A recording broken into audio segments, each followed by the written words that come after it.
kembali lagi di Hidup Sehat. Seperti tayangan tadi, kita melihat pembahasan tentang carpal tunnel syndrome. Intan. Wah, apa tuh dokter? Itu kayaknya susah namanya. Susah banget, ini ya? namanya jepitan saraf tepi ya dokter ya? Dalam bahasa Indonesia jepitan saraf tepi. Ya. Nah, jepitan saraf tepi itu apa sih sebenarnya? Ini di tengah-tengah kita sudah ada narasumber kita, Dokter Realita, dan juga ada Bu Yati. Nah, sebelum nanya Bu Yati, Dokter Ekros, boleh ya aku duluan ya nanya ke Dokter Realita ya? Dokter Realita, aku nggak ngerti nih, sebenarnya jepitan saraf tepi itu apa, Dok? Ya, jadi kita kalau ngomongin saraf kan pasti orang mikirnya stroke ya, atau nah jadi kalau kita lihat, jadi saraf itu ada yang misalnya dari otak kan sentral. Kalau kita lihat PLN itu sama seperti generator. Nah, terus nanti lewatin tulang belakang kayak gardu. Nah, nanti ada saraf tepi juga yang bagi. Kalau di tangan bisa ulnar nerve, median nerve, atau radial nerve. Nah, saraf tepi itu yang tiang listrik PLN yang ke rumah-rumah. Nah, itu yang akan kita Itu saraf bahas. tepi namanya. Iya. Di sini ya dokter ya, di tangan sini. Di semua, berarti. bisa di tangan dan di kaki. Oh, aduh, aku masih agak sedikit belum kebayang ya sebenarnya. Masih dalam zona abu-abu ya? Iya. Nah, terus dokter ini penyebabnya tuh gimana ya dokter Ekros ya? Kalau misalnya saraf tepi, jadi kalau ada beberapa, misal kalau yang kita bicarakan sekarang tentang CTS. Jadi kalau di sini yang kejepit adalah saraf median nerve kita bilang. Jadi saraf median nerve itu dia kalau sensorisnya, kalau kita raba, dia tuh nyerinya di area sekitar sini. Nah, jadi di sini ada namanya lorong karpal. Nah, lorong karpal itu ada isinya selain saraf ada tendon-tendon juga. Kemudian di atasnya itu ada ligamen yang kita bilang dengan transfer karpal ligamen. Nah, ketika terjadi penekanan di sini, itu dia jadi menekan ke sarafnya. Awal muasalnya sebagian besar sih kita nggak tahu kenapa tiba-tiba kok muncul. Tapi paling banyak memang di ibu-ibu. Dan di usia tua. Jadi sekarang kalau misalnya orang makin tua, kemudian dia banyak pekerjaan juga berpengaruh, ya itu menyebabkan adanya penyempitan di lorong karpal ini yang kita bilang, dan akhirnya menjepit ke saraf tepinya, yaitu median nerve-nya. Iya, Intan. Nah, ngomong-ngomong soal tadi, sekarang kita udah hadirkan langsung yang pernah mengalami carpal tunnel syndrome. Ada Ibu Yati.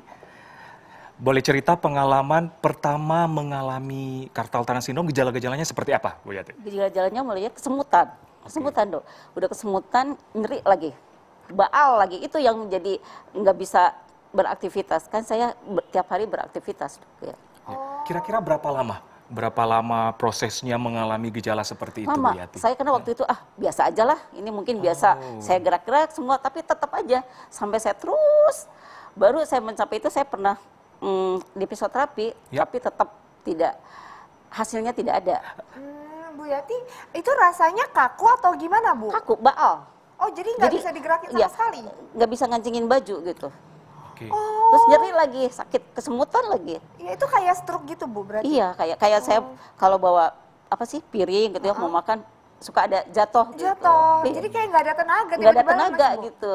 Ya, kayak mati rasa. Kayak mati rasa ya, itu, yang tidak merasakan apa-apa. Tidak merasakan apa. Nah, Ibu memang kegiatannya sehari-hari apa, Bu, sebelumnya? Kan saya kerja, banyaknya saya ngetik. Oh, ngetik? Iya, banyaknya saya ngetik ya. Apa suka main HP juga, Bu, atau gimana? Itu sering main HP, terus banyak yang mesti itu hobi semua orang. Wanita itu banyak. Itu hobi semua orang.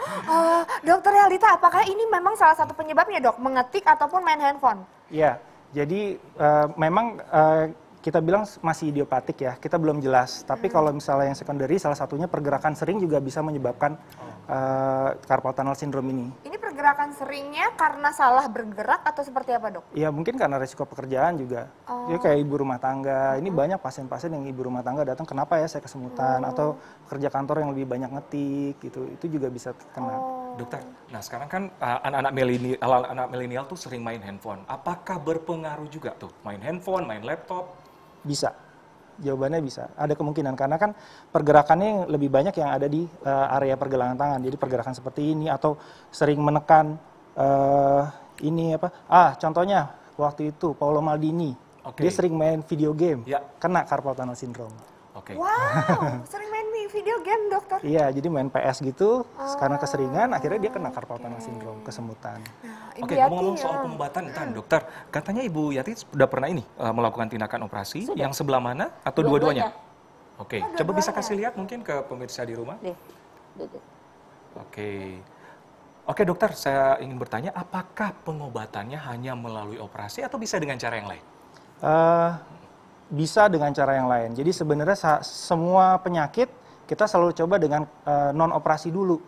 Jadi kalau misalnya gejala dia ringan, yang kita bisa lakukan satu, kita bisa kasih obat. Obatnya bisa golongan NSAID. Jadi kayak natrium diklofenak, meloxicam gitu kita bisa kasih. Antiinflamasi ya, Dok? Antiinflamasi. Karena di sini kan peradangan ya.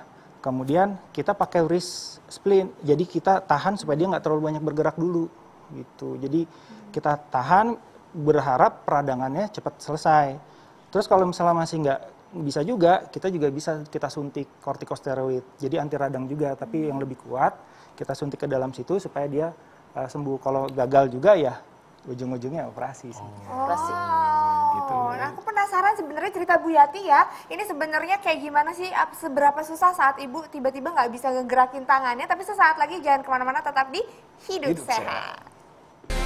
Kembali lagi pemirsa di Hidup Sehat. Masih semangat? Seperti kami di studio yang selalu semangat ya, Intan ya. Iya dong. Dan ada Ibu Yati yang selalu semangat juga. Semangat. Bu Yati, gimana? Bisa ceritakan, tadi berapa lama waktu off air kita cerita-cerita Intan, Iya. ternyata Ibu Yati udah setahun ya? Iya udah lama, setahun waktu itu. Sudah setahun, dan gimana terus? Apa yang dirasakan? Aktivitas mengganggu atau tidak? Gimana Bu Yati? Mengganggu sekali. Sampai ya kita harus pelan-pelan gitu. Sampai karena waktu itu titik sakitnya udah tidak bisa ditahan, baru saya ke dokter. Oh, Oke. yang Bu Yati rasakan apa Ibu? Dari awal Sakit. pertama kali, apanya yang sakit? Ini tangannya sakit, tangan sama baal tuh. Baal. Jadi pas lagi Ibu Sama lagi kesemutan ngetik, tuh, sering kesemutan gitu. kesemutan, sakit yang dirasa disakit di mana? Bagian mana Bu? Nah sini.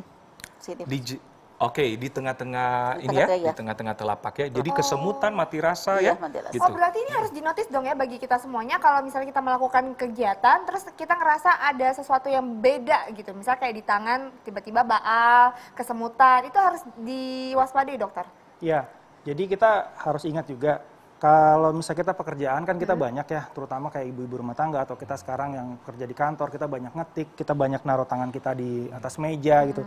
Nah itu intinya kita harus ngubah gaya hidup kita yang benar. Jadi kalau misalnya seperti Bu Yati tadi juga nggak bisa ngancingin baju segala macam, itu kalau misalnya didiamkan ini udah setahun kan. Apalagi kalau rata-rata orang udahlah setahun, 2 tahun, 3 tahun sampai akhirnya si sarafnya itu kejepit bener sampai dari yang harusnya bulat jadi gepeng. Itu kita mau dioperasi pun nggak akan ada hasilnya gitu. Jadi cuman ya kadang-kadang kita operasi ada keluhan yang hilang tapi tidak semuanya. Nah, jadi kita yang sekarang paling penting adalah ya kita harus ubah gaya hidup kita. Kalau misalnya kita sering nggak sih kita naruh laptop di atas meja terus kita duduk kayak gini aja. Nah ini kan jepitan saraf nggak cuma di sini, di siku kita juga bisa. Jadi kita harus ingat juga aja kalau tiap 2 jam gitu kita harus stretching gitu loh. Ya. Terus jangan kalau misalnya kita kerja 6 jam gitu kayak gini terus gitu lama-lama kan ketekan. Kalau udah ketekan ya jadi sindrom carpal tunnel ini ya jadinya akan susah beraktivitas. Ingat, ini saraf tepi itu kan tiang listrik ya, yang memberikan support itu sensorik dan motorik juga. Artinya kalau kita kejepit di sini, itu masih ada otot-otot yang di tangan kita, terutama di jempol, itu yang kena keganggu. Jadi kita nggak akan bisa posisi ini, kayak gini, gerakan ini nanti nggak akan bisa. Bu Yati waktu itu juga sampai nggak bisa Bu kayak gini-gini. Kayak mati rasa Kayak gitu mati lah, rasa. kayak stroke stroke gitu ya, kayak semacam itu ya. Nah, Intan, hati-hati juga tuh yang sering ngetik. Intan kan selalu apa tuh? Edit, YouTube, vlog dan sebagainya. Hati-hati tuh. Ya, berapa jam Tan kira-kira lu? Aku tuh biasanya berjam-jam dokter, bisa sampai 5 jaman gitu dok. Ini aku takut dok, aku nggak pingin kayak gitu. Nah cara pencegahannya tuh gimana dok? Kan kadang-kadang kita kan nggak bisa untuk untuk menghindari pekerjaan. Terus untuk mengetahuinya tuh tanda-tanda pertama itu gimana? Sama stretchingnya gimana? Nah, jadi kita bisa coba namanya Valentes. Jadi kita sama kayak Valentes. Oke, jadi kita gini, 90 derajat. Nah, ini kita tunggu 60 detik. Nah, kalau misalnya tiba-tiba kita ngerasa kebas atau tiba-tiba kesemutan, terutama di area 3 jari jempol, telunjuk, sama jari tengah, nah itu kita harus waspada. Jadi kita 60 detik aja kita tunggu. Jadi kita awalnya kan kita ada, sering kesemutan nih, bener nggak ya gitu loh. Saya nggak tahu nih bener apa enggak. Nah, caranya mudah, tinggal gini. 60 detik kalau misalnya ternyata ada kesemutan, oh kayak ini saya harus ke dokter deh gitu, mau cari tahu lebih gitu. Oh, jadi pemirsa di rumah bisa coba ya, bisa coba ini selama 60 detik ya? Selama 60 Oh, detik. aku tapi nggak ada rasa apa-apa, Dok. Nah, Alhamdulillah berarti nggak apa-apa nih, alhamdulillah Dok nggak ya? apa-apa berarti. Oh, berarti kalau rasa kesemutannya seperti apa, Dok? Mungkin takutnya jadi kayak suges kan, gara-gara diomongin gitu, itu gimana, Dok? Kan kita bilang neuropathic pain ya, jadi nyeri karena saraf. Nyeri karena saraf itu contoh kayak ditusuk-tusuk, Ya. kemudian habis itu kayak terbakar, burning sensation, ya terus tajam lah intinya. Ya, kayak digigit semut ya? Ya kayak digigit Kesemutan. semutan. Oh, Kesemutan iya, iya, juga. iya, iya. Tapi, Dok, tapi kalau misal lebih dari 1 jam terus tiba-tiba rasa kayak ditusuk-tusuk itu wajar? Ya wajar karena Lebih dari 1 jam, lebih dari 1 1 menit. menit. satu Satu menit. Oh, kalau lebih dari 1 menit enggak. Jadi harus 1 Jadi menit kita harus aja. kalau misalnya kita ini 1 menit ada masalah, nah atau kalau enggak kita getok aja di sini. Jadi kalau misalnya ini kan carpal tunnelnya ada di area sini, di area pergelangan tangan. Nah kita ketok di sini. Oh. Itu apa, Dok? Itu tunnel sign. Jadi kalau misalnya kita giniin, terus tadi, kok kesemutan ya setiap digetok. Ya. Nah itu tandanya berarti Ada sesuatu. ada sesuatu gitu. Mungkin ada jepitan saraf di situ. Oh, berarti harus dideteksi secara dini bisa dengan cara ini juga ya, Iya, salah jadi satunya ya, Dokter ya. Dua tes itu, Valen test sama tunnel sign. Oh, oke. Oke, Ibu. Nah, setelah dioperasi, aktivitas seperti apa? Apakah seperti semula? Saya lihat nih, Ibu Yati selalu semangat nih. Seperti semula Seperti lagi. semula lagi, Sehat gitu. lagi ya. Kesemutan Alhamdulillah. masih kerasa kah atau? Enggak. Sudah enggak sekarang. Ya, apa yang Ibu lakukan sehari-hari supaya menjaga tetap fit, tetap nggak kesemutan? Adakah kegiatan sehari-hari, Ada. Ibu Yati? Tapi tetap kita harus olahraga katanya. Oke. Oh, ada olahraganya? Oh, olahraga. Ada. Saya harus banyak gerak-gerak itu olahraga tetap. Kayak gimana Bu gerakannya? Oh, kayak gini. Setiap Iya. berapa kali sekali? Saya masih sering karena karena kalau di kantor kan dari pagi sampai jam 4 jadi tetap sering. Oh, setiap berapa Oke. jam biasanya Ibu kayak gini-gini? Paling 15 menit lah, 15 menit nggak lama-lama. Nah, Ibu olahraga itu seminggu berapa kali, Bu? 3 kali. Seminggu 3 Seminggu kali. 3 kali. Oh, Luar biasa, oke. tetap semangat. Terus Iya. setelah operasi memang sudah seperti sedia kala kah, Ibu Yati? Tidak ada kesemutan lagi atau ada pantangan sesuatu yang Oh enggak, dilakukan? pantangan enggak. Oh, pantangan nggak ada ya, Bu? Enggak ada, ya? enggak ada pantangan. Jadi Ibu balik kerja lagi seperti biasa? Iya, kerja lagi. Biasa, nantinya udah biasa lagi. Sudah biasa lagi. Oh, udah kerja Oke. biasa lagi, udah mulai ngetik lagi berarti ya, Bu ya? Oh, ini Oke, ini nah ini, Bu. olahraganya ya? Cuman tetap aja harus Ini olahraganya Ibu ya? olahraga. Oh, Oke. emang harus selalu digerak-gerakin Iya, gitu Dok. ya? Gimana, Dok? Mungkin pemirsa ingin tahu yang selalu digerakin atau gimana, Dok? Oh iya, boleh nggak nambahin lagi tadi? Bisa, Jadi kalau bisa. misalnya kita kan sindrom carpal tunnel sebenarnya yang bikin masalah tuh bukan cuman kesemutan nama ininya aja. Tapi yang biasanya yang datang itu kalau dia udah malam-malam kebangun karena saya sakit banget. Oh. Jadi jadi tangannya ini tiba-tiba kita kan tidur udah nyenyak, Ya. tiba-tiba bung sakit. Nyeri malam-malam. hebat ya? Iya, nyeri hebat di malam hari.